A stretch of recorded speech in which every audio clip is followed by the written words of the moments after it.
Saya bukan politisi. Saya dosen dan pendaki gunung. Saya terlibat dalam politik karena saya pikir politik itu mesti diasuh dengan force of better argument. Force of the better argument. Siapa punya argumen terbaik, dia boleh ajukan itu sebagai dalil itu. Gak boleh ada sentimen di situ kan. Karena itu saya memilih untuk menghina Presiden Jokowi. Bukan Jokowi sebagai persona. Yang saya hina jabatan dia tuh. Yang saya pilih jabatan dia. Rocky Gerung menghina presiden. Loh, presiden bukan orang, presiden itu fungsi, jabatan. Presiden ada martabat. Presiden tidak punya martabat. Presiden itu disebut bermartabat ketika dia menjalankan fungsi sebagai raja. Karena tubuh publiknya menyatu dengan tubuh privat. Martabat itu hanya ada pada orang privat. Itu disebut human dignity. Dignitasnya pada manusia. Itu satu frasa. Human dignity.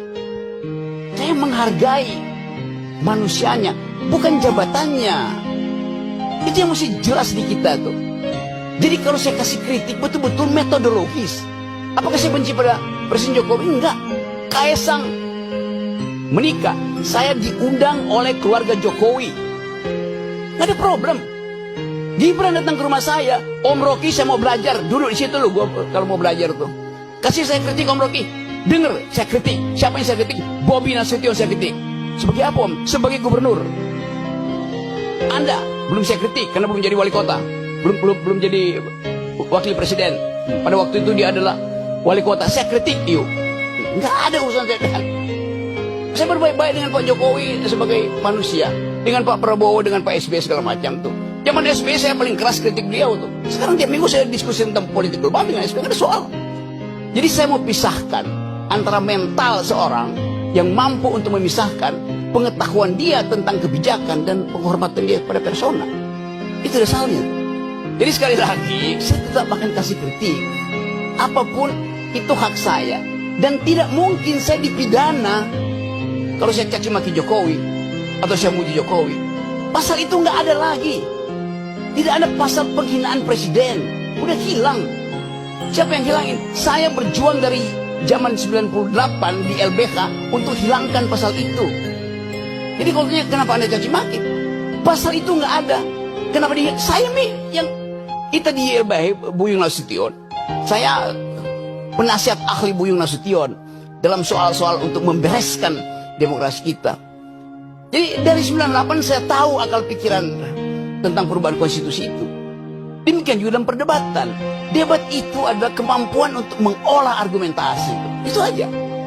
Sebagai dosen, saya mengajar dari S1 sampai S3. Ayo bayangin coba. Dengan metodologi yang sama itu. Cara berpikir. Jadi bagi saya nggak ada soal itu. Saya akan terus kasih kritik.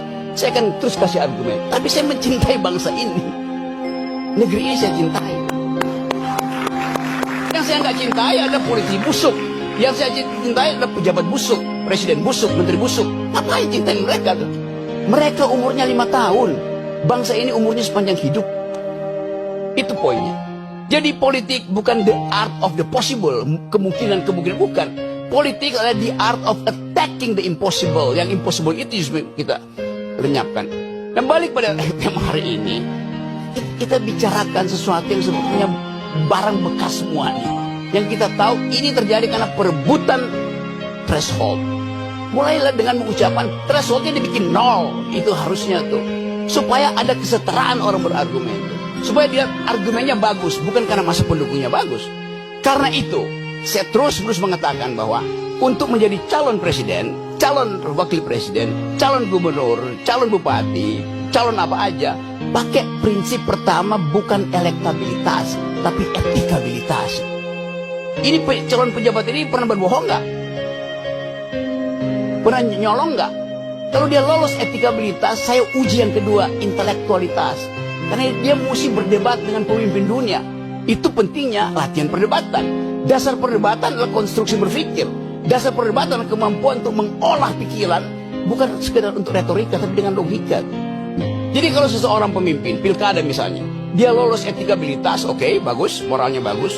Tunggu dulu, belum selesai. Apakah dia mampu untuk mengunyah konsep ilmu pengetahuan, sejarah, etc. Jadi loloskan dia secara etikabilitas, loloskan dia secara intelektualitas, baru dia kita izinkan diuji elektabilitasnya. Begitu logikanya tuh. Bukan elektabilitasnya diuji duluan. Itu bisa disogok ke lembaga-lembaga survei kok. Nah, saya ingin didik bangsa ini sebagai seorang yang memilih profesi dosen, guru, supaya jujur dalam berargumentasi. Assalamualaikum warahmatullahi wabarakatuh. Waalaikumsalam warahmatullahi wabarakatuh. Oke, luar biasa.